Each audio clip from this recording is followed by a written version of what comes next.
Welcome back, everyone. Okay, let's just dive right into this explainer in our series, The True Life of Muhammad, Part 2. If we really want to grasp the historical and spiritual reality of the Prophet's life, we kind of have to look past all those later legends and go straight to the foundational texts. We need to understand his central theological position exactly as it was originally outlined. We're not just looking at a historical figure here, we're looking at a massive paradigm shift in how human beings were asked to relate to the divine. So the source material we're examining today gives us the raw, unfiltered blueprint of what was actually demanded of those early believers. To make sense of these pretty complex scriptures, we're going to structure our journey today into 4 clear sections: faith above worldly attachments, the path of obedience, promises for the believers, and establishing faith through action. This is going to help us see exactly how all these foundational ideas connect to one another. All right, let's jump right into Section 1, Faith Above Worldly Attachments. Time to examine our priorities. So what's absolutely fascinating here is that the text doesn't kick off with some abstract, high-level philosophy. No, it immediately addresses our tangible, everyday lives. It provocatively lists 8 incredibly relatable human attachments. We're talking fathers, sons, brothers, wives, and extended relatives. Basically, your entire social safety net and your deepest emotional bonds. But it doesn't stop there. It moves right into economics. It mentions earned wealth, commerce where you fear a market downturn, which, let's be honest, is totally relatable today, and comfortable homes. These verses are speaking directly to universal human anxieties. It's directly challenging the believer's ultimate loyalty by asking one huge question: are these things dearer to you than God and his messenger? Now, what we're looking at is a stark separation between our everyday worldly anxieties and the ultimate priority of faith. On one hand, you've got everything that anchors us to this earth, right? Family, money, business, real estate. But on the other side, absolute devotion to God, his messenger, and striving in his cause. The source material isn't saying that family or commerce are inherently bad, not at all. Rather, it's establishing a strict hierarchy. If push comes to shove and a conflict arises between these two sides, devotion has to outweigh the world. It's a total, fundamental reorientation of the human heart.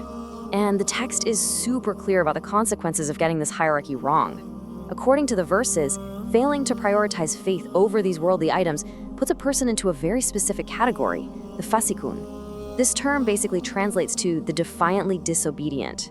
It's describing people who just refuse to align their priorities with the divine command. And the text starkly warns that God does not guide the fasikun. So holding onto your worldly attachments too tightly literally costs you your access to divine guidance. It's a heavy warning. Which brings us to Section 2, the path of obedience. Let's look at the actual mechanism of devotion. Okay, so we've established the ultimate priority, but how does a person actually prove it? Well, the text lays out this brilliant if-then conditional chain. Step 1, if you love God, follow the messenger. If you do that, step 2 is activated. God will love you. And then step 3 naturally follows. God will forgive your sins. So obedience to the prophet is the exact, non-negotiable mechanism required to unlock divine love and forgiveness. You literally cannot claim to love the divine while bypassing the earthly guide sent to you. The two are just inextricably linked. And just to make sure there's absolutely no confusion about roles here, the text impartially defines the boundaries. It states it plainly: if you obey him, you will be guided. But it also clarifies that the prophet is not forcing this guidance on anyone. The text explicitly says the messenger's duty is only clear notification. Think of him as a conduit. His job is purely to deliver the message with absolute clarity. Whether or not you actually find guidance, well, that's entirely dependent on your own free will and your choice to step into obedience. The burden of action rests entirely on the follower. Moving on to Section 3, Promises for the Believers. Let's talk about the divine rewards for faithfulness. After outlining the really heavy burdens of obedience, the text reveals the incredible rewards for fulfilling this rigorous standard. It offers a massive 3-fold guarantee to those who remain faithful and associate nothing with God. Number 1, succession and authority on earth. This means they'll be made leaders and stewards of the land, just like those before them. Number 2, the firm establishment of their chosen religion. It's not going to just be some fringe movement, it'll be deeply rooted and secure. And number 3, which is perhaps the most poignant for an early community facing intense persecution, it promises to exchange their state of fear for a state of complete security.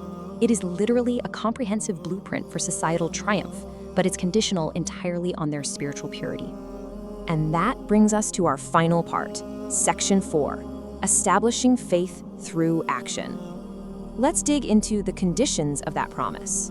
To actually achieve these spectacular promises, we really have to look at the fine print. You see, the text doesn't just ask for a passive internal feeling of belief. No, it demands highly structured, active obedience. Yes, for sure, you must believe and worship God alone, but you also have to physically do righteous deeds, systematically establish prayer, give zakat, and obey the messenger. Faith in this source material is an action verb. It's a complete lifestyle built on daily, highly visible commitments. I want to draw your attention to one specific condition here. The Arabic term zakat, which is obligatory charity. Notice how this brings us completely full circle? Back in our first section, remember the text warned against loving commerce more than God? Well, here, by mandating zakat, the text forces the believer to physically part with that very same worldly wealth. It really reinforces that financial sacrifice is a mandatory condition for spiritual success and divine mercy. As we wrap up this explainer, I really want to leave you with an overarching thought to chew on. We've just walked through a profound, demanding theological framework from the 7th century, one that requires putting ultimate obedience above your family, above your economic anxiety, and way above your personal comfort. So how does this ancient standard continue to shape a modern believer's daily life? When the very real fear of a declining market or the love of a comfortable home clashes with the strict demands of faith, how does one navigate that tension today? It's a fascinating question, and one that proves just how dynamic and challenging this foundational text truly is. Thanks so much for joining me on this deep dive, and as always, keep asking the big questions.